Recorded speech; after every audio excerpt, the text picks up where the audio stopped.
Today is breakdown day. Yeah. Okay. It's here. Raw emotion spilling out. All day. All day. It's just raw emotion spilling out. I am not happy with the new Chicken and Pickles that's been built new to my house. And there's never been a day in this world I thought I would say something like that. This was supposed to be the answer to my prayers. All of your prayers. Yes. Bigger location. Yep. There was easier access. Yeah. There was the Chicken and Pickles I used to go to always had a small footprint. It was built 30 years ago, and, they didn't expect it to blow up the way it has, and it's hard to get into and out of. With the drive-through world. That's right. But they were always fast. No matter what the line was, you could get through it in 5 or 10 minutes. One thing about them. Always fast. I remember one time at that location, probably 15 years ago, I had to wait a while, and they gave me a free sandwich. They were like, here's a coupon for a free sandwich. Yeah. We're so sorry. I've always been very, very impressed. Most people are with their customer service and with everything about it. So they built a new one, practically across the street from the old one. And remember when they were building it and they put a sign up like Chick-fil-A's coming? Oops, sorry. Chicken and Pickles. I'm raw today. Mm-hmm. Chicken and Pickles is coming. And I was saying, remember what I said to you guys? They're building a new one. Oh, this is going to be great. It's going to be a double drive-through. Double drive-through. Might be 2. All those things. And so when I first tried it, they're going to get it right this time. And I said, this is great. There's all new grease, all the stuff. The nuggets are better. The mac and cheese is better. It just flowed. And the first time I went, it was great. They had everybody out there. They worked the drive-through line very well. I've been now probably 5 times. And red flag about 3 weeks ago. I told you this. My son and I were going through the drive-through, and it took us 1 hour and 32 minutes to get through it. I clocked it. 1 hour and 32 minutes. And you were locked in line. That's right. Couldn't leave. And that was difficult. If you had a 4-wheel drive vehicle, could you have pulled out? Impossible. Impossible. You have to. You couldn't jump a curb. You have to run over like yellow. Oh yeah, stakes. Oh, okay, yeah. So they really got you in. There's a point where you can duck out, but you're way far away from the line. You have to really decide early. This is not worth it. And I about halfway through, about 45 minutes in, impossible. And I sat in one spot for probably 20 minutes without moving an inch. You're like those people on the interstate with the ice hit. That's it. Mm-hmm. That's it. Not going anywhere for a while. That's right. So, I'm going to spend the night in this line. Remember my son and I had those great conversations. About everything. It's about everything, right? It felt, it was good that we got to know each other a little better in that time. Forced. Hour and 32 minutes in line together. And so when we pulled up to the window, I noticed in there 15 people working, and all of them seemed young. And I thought, maybe that's the issue. There's no manager here. I mean, I didn't see anybody in charge. Everybody looked really young. And so last night, I was starving after playing pickleball. And so I go in there. Now, it's 8:40. They close at 9 o'clock. I thought there probably won't be that many people there. Well, in the dining room. Right. And the last time I went, the dining room wasn't open. But this time when I pulled in, they had a big sign saying dining room now open. And I thought, okay. Perfect. And I saw a pretty big line at the drive-through. So I thought, well, I'm just going to go inside and order to go. That'll take me 2 minutes, because I need to get home and eat and go to bed. I mean, it is getting late now. Mm-hmm. It's 8:40. Most dietitians don't recommend that. I know, but I hadn't. He was starving. I was starving. Was he? Well, this is another side. Earlier in the day, I wanted to leave and go eat before I played. And my wife said, we're watching Ozark. And I said, okay, all right. And I didn't want. And oh, yeah. It was Force-It Day. Yeah, don't rock the boat. The reckoning is coming, but not today. Right. I mean, I'm going to blow up today. So I didn't want to start a fight. Like, okay. And then I thought, I'll just eat after. I'll deal with you tomorrow. Yeah. I will not watch Ozark. And then she was going out to dinner with some of her friends. And I said, why don't you just bring me home a grilled chicken salad? They're going to a real nice restaurant. I said, why don't you just bring me home a grilled chicken salad? Something you think I'd like. And she goes, I'm not comfortable ordering. Excuse me? Exactly. And I said, what do you mean? And she goes, I'm not comfortable ordering 20 minutes before we leave. I feel like I'll get it wrong. I just don't want that added pressure to the meal. Is that a wine thing? I think so. She wasn't driving. Her friends picked her up. And I thought, okay, all right. So she goes, can't you just run through a drive-through? And I said, okay, sure, that's fine. She goes, it'll be cheaper. You'll like it better anyway. I said, okay, that's fine. Yeah, what you want. I didn't want to rock the boat. So I go to Chicken and Pickles, and I think, well, I'll just run inside here. I'll just, beat the system. Beat the system. I'm not going to wait another. I cannot wait 45 minutes in line. And so I go inside. It's only me. I'm the only person in the dining room. Slick. Done. I walk right up to the counter. Kid is really nice, takes my order, grilled chicken sandwich and a kale salad. How long did it take the young man to find the kale salad button on the register? Okay, that would... He goes... Did you have to call over some assistance? I don't see it. He ordered a kale side salad. This is normally ordered at lunch by women. If ever. So he says, do you want a large kale salad or a small kale salad? I said, I want a large kale salad. And he looked around, he goes, we don't have a large kale salad. I said, I didn't think so. By the time I got it before, he goes, well, you didn't have a choice. And it's tiny, by the way. In fact, after he said large or small, I said, you know what? Give me 2. I want 2 because they're tiny. And he goes, okay, I'll get. So I order a grilled chicken sandwich and 2 kale salads. And he says, $13. And I was like, $13 for a grilled chicken sandwich and 2 kale salads. And he said, yes. So I give him the money. And then I stand there for probably 20 minutes while they go back and forth. And there's a bunch of 17, 18-year-olds in there. And I don't see a manager again. And I think that's the issue. It took a long, long time. And then he comes back and calls me over, sir, we only have 1 kale salad. In the building? In the building. He goes, we have searched high and low, but we only have 1 kale salad. So he says, do you want something else instead of a kale salad? And I say, yes, I want a 12-piece chicken nugget instead of, and he goes, no, I meant like another salad, like a small salad. So I got a side salad. So I got 1 kale and 1 just salad. iceberg lettuce. That's all it is. And it still took another 10 minutes. So I was standing there at least 20 minutes. And I think the problem is there's no adult. You're blaming the youth.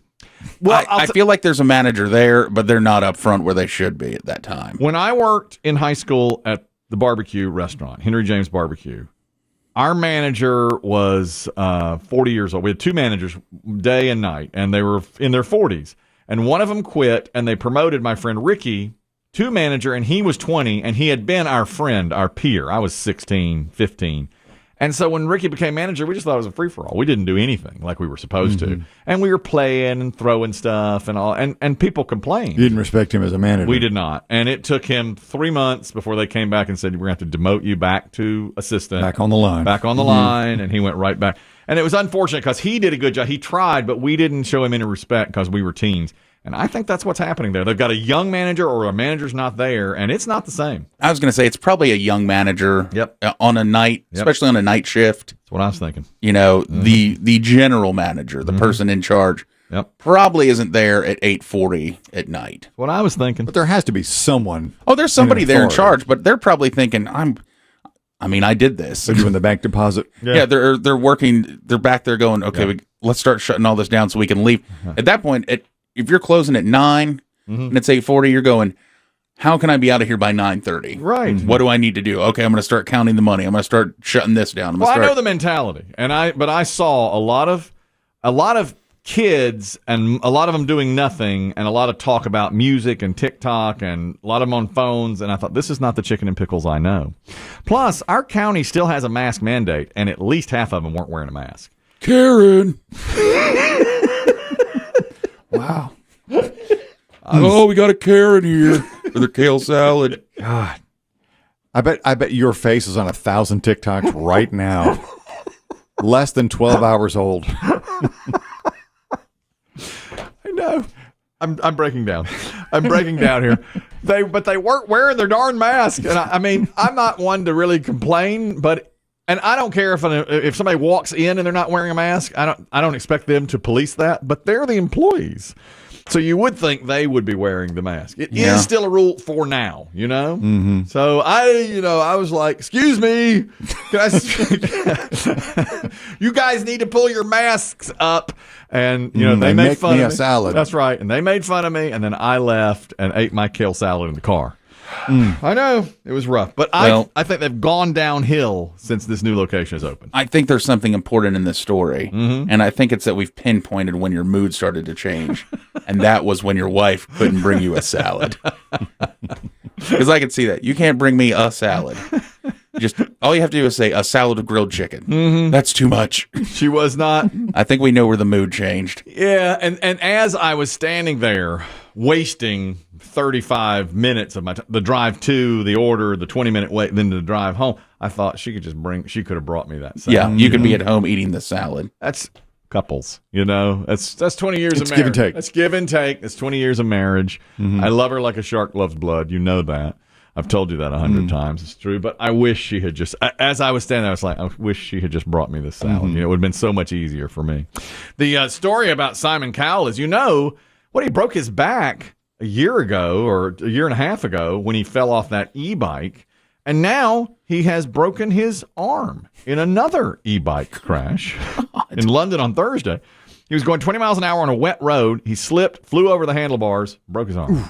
That's Simon Cowell. And apparently really messed up his face. It's awful. Yeah. So the first time around, it took off on him before he was ready, and he went off the back. Remember that? Yeah. Yeah, but we had people who called and wrote and said they've ridden e-bikes. They're not that fast. Yeah. I know. It's not like a motorcycle where where it really accelerates and you go flying backwards. That was strange, but he fooled me once. Yeah. He badly injured his back. Source says he has blood all over his face, saying it looked like something out of Phantom of the Opera. They had to cover the one side of his face. Yeah. He's Good healing. literary reference. Yeah. He's healing at home, but he does have a broken arm. In August of 2020, he broke his back in 3 places. And he was in traction for a while. Remember that? He couldn't even move. Is he on TV right now on a show? If it is, it's in England. I don't think I don't know what's on in England, but not here that I have seen, no. But it was really odd, I thought. What you just said, fool me once. yeah. Shame on. I think I've told you guys this before. Sometimes, when I go walking in the afternoons, it's a little bit hilly near my house, which I like. Good challenge. But occasionally I'll see people older than me zipping by me in the bike lane up a hill, and they're not riding. It's the e-bike. They're e-biking. It's e-biking, which is really They're not. just cruising. That's you might as well. Which I'm sure is fun. but it's not for exercise. No. Unless you do get into and you pedal it, I'll tell you, the bike. You don't you ride a stationary bike, or have you ever? I have. I don't like the bike. Full disclosure. Bitch session rolls on. I don't like bikes. Especially like bikes that don't move. A few weeks ago, I hurt my calf, so I couldn't do the treadmill at the gym. I had a calf cramp, and I couldn't do the treadmill one day. So I did the bike, and it just hurts my butt so bad. I know you got to get special biking pants. You have to. Yeah, man. Gentlemen should wear biking so. pants. Because it really hurt my. Yeah, we have a friend who's a hardcore cyclist, and he said if you're going to be on there for more than like 15 minutes, it's true. You've got to do it. 100% agree, because that was a 30-minute bike session, and I can't feel my taint. Is that normal? My taint went totally numb. Numb taint. And it's still numb. It's still but tingly.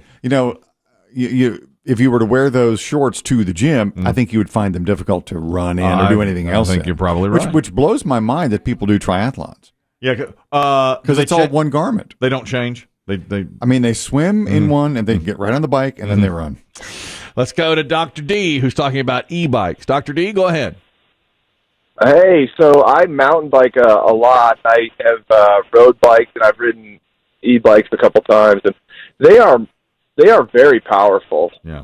I have a friend on mountain bikes, and he will tether another rider behind him and tow him up a mountain. Wow. So really?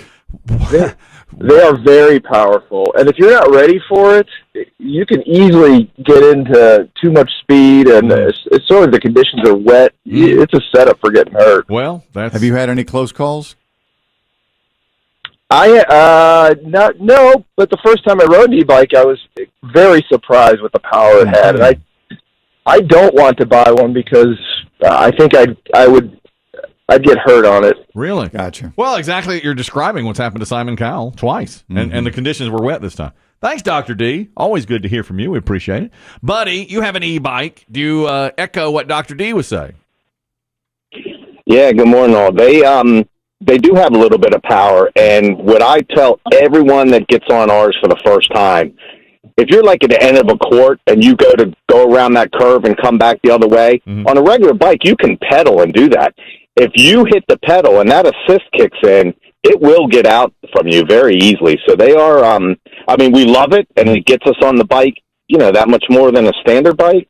But, yeah, they got a little power to them. Okay, all right. How's your taint?